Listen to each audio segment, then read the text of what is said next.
Hello friends, ഇന്ന് വന്നിട്ടുള്ളത് നല്ല ഒരു സലാഡ് റെസിപ്പി ആയിട്ടാണ്. നല്ല ടേസ്റ്റ് ഉണ്ട്, അതുപോലെ തന്നെ നല്ല ഹെൽത്തിയുമാണ്. ഉണ്ടാക്കാനും വളരെ ഈസിയാണ്. അപ്പം നമുക്ക് വീഡിയോയിലേക്ക് പോവാം. അപ്പോൾ ഇതിനു വേണ്ടി ആദ്യം ഒരു ബൗളിലേക്ക് ഞാനൊരു മീഡിയം ഉള്ളി കട്ട് ചെയ്തെടുത്തിട്ടുണ്ട്. നമുക്കിത് ഇതിലേക്ക് ഇട്ട് കൊടുക്കാം. ഇനി ഇതിലേക്ക് ഞാൻ ചേർത്ത് കൊടുക്കുന്നത് കക്കിരിയാണ്, അതായത് കുക്കുംബർ. ഇത് 2 ചെറിയ കക്കിരിയാണ് എടുത്തിട്ടുള്ളത്. അപ്പോൾ അത് നേരത്തെ ഉള്ളി പോലെ തന്നെ നമുക്ക് ചെറുതായിട്ട് കട്ട് ചെയ്ത് ഇതിലേക്ക് ഇട്ട് കൊടുക്കാം. ഇപ്പോൾ രണ്ടും ഒരേ അളവിലാണ് ഇവിടെ ഇട്ട് കൊടുത്തിട്ടുള്ളത്. ഇതിലേക്ക് ചേർത്ത് കൊടുക്കുന്നത് ഒരു ചെറിയൊരു തക്കാളിയാണ്. അപ്പോൾ നല്ല പുളിപ്പുണ്ടായിരുന്നു ഈ തക്കാളിക്ക്, അതുകൊണ്ട് ഞാൻ ഇതിൽ ചെറുനാരങ്ങ നീരൊന്നും ചേർത്തിട്ടില്ല. അപ്പോൾ നിങ്ങളുടെ തക്കാളിയുടെ പുളിപ്പനുസരിച്ച് നിങ്ങൾക്ക് ചെറുനാരങ്ങ നീര് ചേർത്ത് കൊടുക്കാം. ഇനി ഇതിലേക്ക് ചേർത്ത് കൊടുക്കുന്നത് നമ്മുടെ പ്രധാനപ്പെട്ട ഇൻഗ്രീഡിയൻ്റ് ആണ്, അതായത് നമ്മുടെ ബ്രൗൺ കടല വേവിച്ചെടുത്തതാണ്. അപ്പോൾ ഇത് ഉപ്പിട്ട് നന്നായിട്ട് വേവിച്ചെടുത്തിട്ടുണ്ട്. അതും ആ ഒരു ഉള്ളിയും അതുപോലെ കക്കിരിയുടെ അളവിൽ തന്നെ ഞാൻ ചേർത്ത് കൊടുത്തിട്ടുണ്ട്.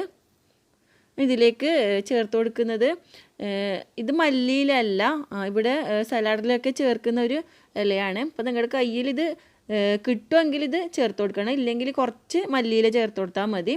അപ്പോൾ ഈ ഒരു ഇല എങ്ങനെയാണ് ഉണ്ടാകുന്നത് ഞാൻ കാണിച്ചു തരാം. അപ്പോൾ ഇതാണ് ഈ ഒരു ഇല.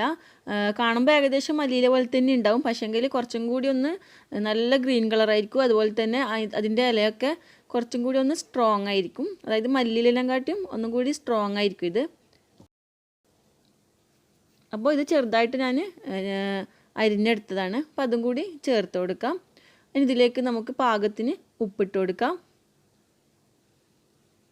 അപ്പോൾ തക്കാളിയുടെ പുളിപ്പനുസരിച്ച് നിങ്ങൾക്ക് ഈ സമയത്ത് കുറച്ച് ചെറുനാരങ്ങ നീരും കൂടി ചേർത്ത് കൊടുക്കാം. അതുപോലെ തന്നെ എരിവ് വേണമെങ്കിൽ ഒന്നുകിൽ പച്ചമുളക് അല്ലെങ്കിൽ കുറച്ച് കുരുമുളക് പൊടി ചേർത്ത് കൊടുക്കാം. ഞാനിവിടെ രണ്ടും ചേർത്തിട്ടില്ല. ഇങ്ങനെ കഴിക്കാനും നല്ല ടേസ്റ്റാണ്. അപ്പോൾ ഇത് നന്നായിട്ടൊന്ന് മിക്സാക്കി എടുക്കാം. പിന്നെ ഇതിൽ ഉപ്പ് ചേർത്ത് കൊടുക്കുമ്പോൾ ശ്രദ്ധിക്കണം, നമ്മൾ ആ കടല ഉപ്പിട്ടിട്ടാണ് പുഴുങ്ങിയെടുത്തിട്ടുള്ളത്. അപ്പോൾ ഉപ്പിടുമ്പോൾ ഒന്ന് ശ്രദ്ധിക്കുക.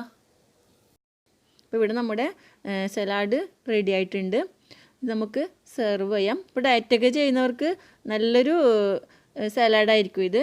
അപ്പോൾ എല്ലാവരും ഇതുപോലെ ഒന്ന് ട്രൈ ചെയ്ത് നോക്കുക, നിങ്ങളുടെ അഭിപ്രായങ്ങളൊക്കെ അറിയിക്കുക. അപ്പോൾ നിങ്ങൾക്ക് എൻ്റെ വീഡിയോ ഇഷ്ടപ്പെട്ടെങ്കിൽ ഒന്ന് ലൈക്ക് ചെയ്യുക, അതുപോലെ ഷെയർ ചെയ്യുക. അപ്പോൾ വീണ്ടും നല്ല നല്ല റെസിപ്പികളൊക്കെയായി വരാം. താങ്ക്